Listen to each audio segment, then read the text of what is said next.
大家好，我係江奴。話咁快咧，又同觀眾見面啦。今次呢個完成作品咧，戶型係雙連長型第3款。咁我喺呢個玄關走廊行入嚟啦，其實呢條走廊原跡已經喺度㗎啦。咁我依家左手邊咧，呢一個位置佢係一個間牆櫃嚟嘅。咁下面咧可以擺鞋啦。咁陣間咧打開呢隻門之後咧，我哋會介紹埋浴室入邊。咁呢個浴室門咧，我哋用咗吊趟門。咁其實成個單位入邊咧，我哋做咗假天花。咁點解會做呢個動作咧？由於樓齡相對上比較大啦，所以我哋有一啲電嘅改動咧，就會經呢個假天花上面咧去做呢個變動啦。咁減少打作呢個牆身啦，咁都係加快翻個工序嘅。咁然後我哋成個單位用色咧，今次會用一啲直紋嘅木紋為主。點解要做呢個動作咧？就係希望咧用呢啲直紋咧。去俾觀眾嘅感覺就係可以拉長翻成個樓嘅高度。咁喺呢度右手邊就係一個儲物櫃啦，中間咧就做一啲空格加啲燈帶就可以擺放飾物。咁行到嚟呢個位置咧，我哋進到呢個大廳，咁呢度都係我哋留翻啲空間啦，俾屋主佢將來可以自己自由配搭一啲活動傢俬去配合翻佢哋自己嘅習慣。咁行前2步過到嚟咧。呢度其實已經係一個衣櫃嚟㗎啦，咁個衣櫃咧就橫跨咗個大廳同埋睡房嘅。呢隻係一個睡房嘅趟門。咁喺呢個尺數嚟講咧，如果做得間緊房咧，其實相對上都好唔錯㗎啦。咁都係陣間會大家參觀嘅。咁呢一邊咧，我哋首先會預留咗個電視機位，去俾屋主佢將來可以掛電視啦。咁行前2步，大家就會開始見到一啲廚房電器啦。咁呢度都可以擺到一部好大型嘅雪櫃。咁上面呢個玻璃門呢度咧，我哋其實係想做翻一個影音空間嘅。咁都係一啲 router 啦，同埋一啲影音器材擺翻上面啦。咁我哋經過假天花咧，其實已經做咗一啲箭槽咧，由空格咧去過翻嚟呢邊嘅電視機位置㗎啦。咁呢度係擺放電器一啲嘅空間。咁行入嚟呢個開放式廚房啦。我哋上面一個 L 型吊櫃，咁中間咧雲石紋呢個咧係一火立克。咁大家都可以望下地櫃啦。其實地櫃都應該盡有㗎啦。呢度有櫃桶、調味籃同埋掩門。咁大家都可以咧望一望個台面先。咁呢度擺一個雙頭爐電磁爐嚟嘅。同埋一個星盤，咁其實嗰個台面積可能會比較少，咁但係呢個都係要跟應翻屋主嗰個注重嗰個習慣啦，而決定翻其實究竟用電磁爐孖頭、單頭，同埋係一啲比較闊身嘅星盤定係還是啲窄身嘅星盤嘅。好啦，我依家進入房間範圍啦。首先咧，我踩上咗一個儲物地台。然後剩翻嘅空間入邊，我擺放咗一張4尺闊嘅雙人床，係有瓦床嚟嘅。咁原先呢個即佢呢個房間可能偏細啦，咁可能床褥方面咧都可能要就一就嘅。咁剩餘嘅位置咧都可以擺放一個床頭櫃。咁喺我後面其實就係一個啱啱所提及過嘅衣櫃啦，係橫跨咗個睡房同埋嗰個大廳嘅。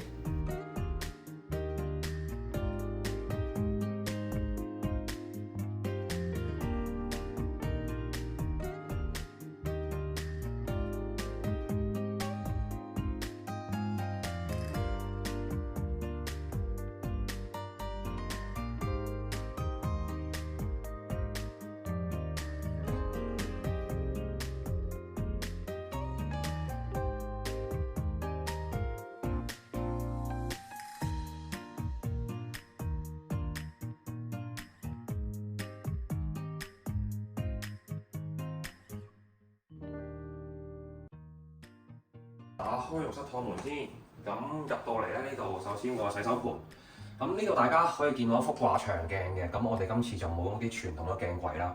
咁呢個位置其實係啱啱一開始片段提及嗰個間牆櫃嘅，咁呢度咧可以擺一啲日用品入去都 OK 嘅。咁另一邊啦，呢度就可以日後加啲掛鈎啦，可以掛一啲沖涼時候用嘅毛巾啦。然後呢度打開埋隻 P.D. 門啦，入到去咧，呢個長形嘅空間咧，首先呢個空間我一開始又俾一個主力牆嘅限制啦，所以就呢度唔可以做一個太大嘅變動啦。咁所以咧，座廁位置我都係移唔到啦。咁我哋用咗一啲活動嘅殼去包住一啲公家嘅喉啦。咁呢啲全部活動嘅，咁界玻璃膠咧就可以檢查到入邊嘅狀況啦。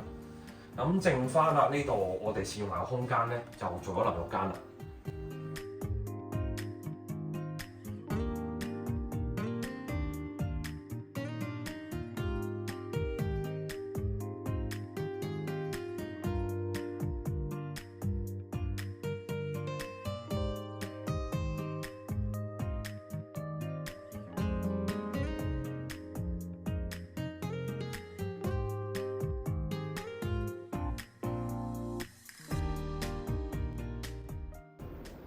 呢個單位喺前幾日咧就拍攝咗個電視節目㗎啦。咁如果我知道播出期咧，會喺頻道通知大家嘅。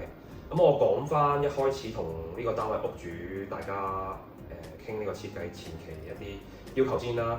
其實佢嘅要求佈局方面，佢係想參考翻我哋公司喺多年前一個完成作品嘅，只不過係嗰個完成作品同依家我身處個單位咧，嗰個積係反轉咗。咁同埋嗰個嗰個設計係用白色為主啦。咁今次我哋喺呢個設計過程之中咧，就都用多咗比較多一啲顏色上嘅配搭啦。咁我自己做完出嚟之後，都對呢個單位係相當滿意嘅。咁我喺度希望觀眾同埋屋主都會喜歡我呢個作品啦。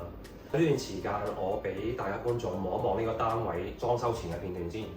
咁我覺得我喺呢個單位入邊咧，成個過程之中，我已經好似用咗自己10幾年嘅功力，去將呢個單位本身有少少殘舊不堪啦，去變化到依家大家眼前呢個模樣。講翻我自己滿意呢個單位嘅地方，咁首先，其實我會講誇張少少，我自己都覺得裝修前同埋裝修後嘅對比咧係個反差好大。